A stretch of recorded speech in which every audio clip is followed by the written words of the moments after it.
First things first, obviously, everybody watches the Pivot podcast. Ryan Clark, Fred Taylor, Janet Crowder. This is a nice little group that they got together, right? They get Nick Saban on the podcast, and they get to show his true colors, if you will. They get the goat comfortable. The goat had a little Freudian slip. Maybe not even a slip. Maybe he's just being honest. Maybe he's done. The career's over with, and he's ripping the Band-Aid off, G. He's saying one of the biggest mistakes he ever made was leaving LSU. And it just hurts the heart. The LSU fan just instantly thinks of all the championships and all the things that LSU could have done if Nick Saban stayed in Baton Rouge and not did his Miami to Alabama trek. Then we'll break down the NFL draft stock. Got a couple of good pieces for you there, but let's stick it to this Nick Saban conversation. All in all, really, he just talked about how he loved college football more. How when people were asking him, "What is your vision for your career?"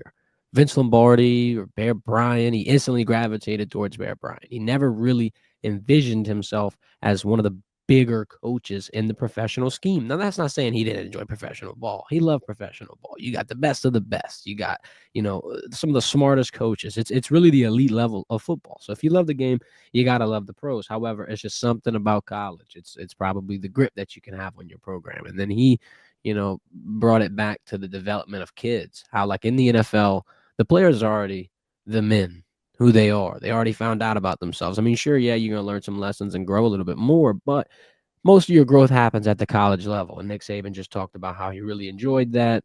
And like I said, to open the segment up, G, it just makes you think, what if? Would Alabama have gotten to the point that they're at? Would they have found their next Bear Bryant? Would Nick Saban have stayed at LSU? And would that program have had instantaneous success? How are you feeling? And when you heard this, G, what was your initial reaction? I'm about to drop another nugget. Do y'all not see the pattern that we've been watching from Nick Saban since he's retired?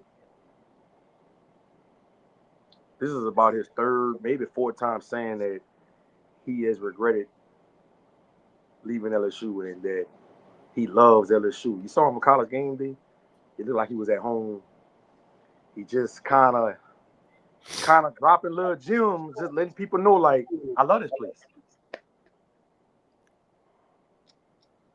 This ain't nothing nobody told me. This is just my Nostradamus coming out of me right now. You know what I mean? Do not be shocked if this thing don't work out with Brian Kelly, which I hope it does, because I'm not calling for Brian Kelly to lose his job. But hypothetically speaking, let's just say it don't work out. Tiger fans, do not be shocked if Nick Saban comes back to Baton Rouge. Don't be shocked. He's not saying this publicly over and over for nothing. You got to read between the lines here. And I think that is putting even more pressure on Brian Kelly this year. And just do not be alarmed if you see this don't work out with BK, that Nick Saban comes back to Baton Rouge.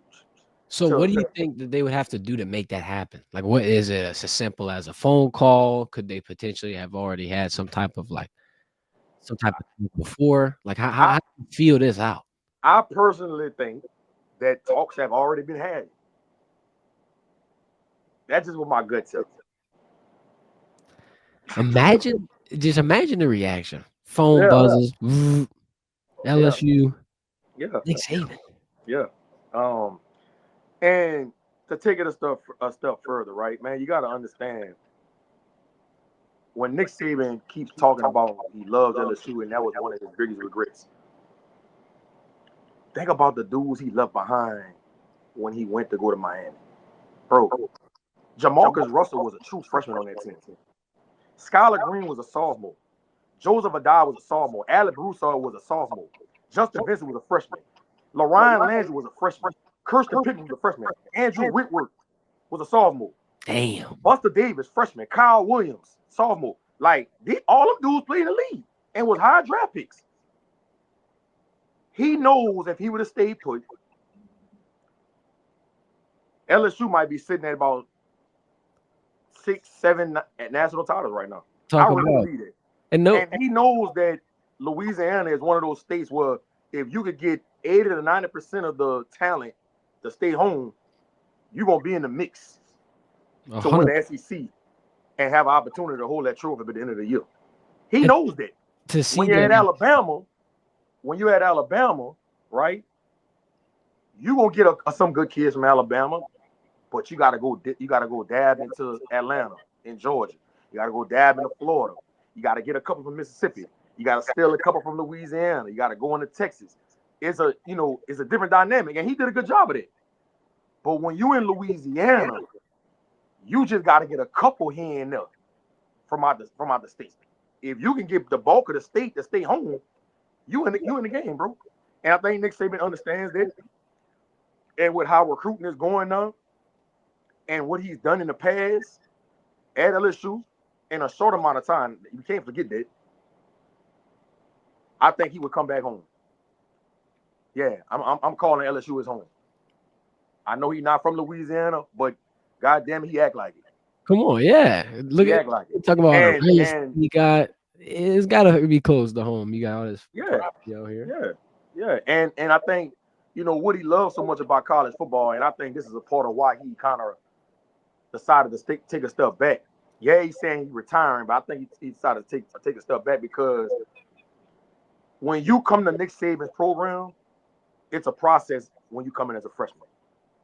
Very seldom you see somebody come in as a true freshman and play a significant time and have an impact on the team. Unless you got somebody like a Julio Jones.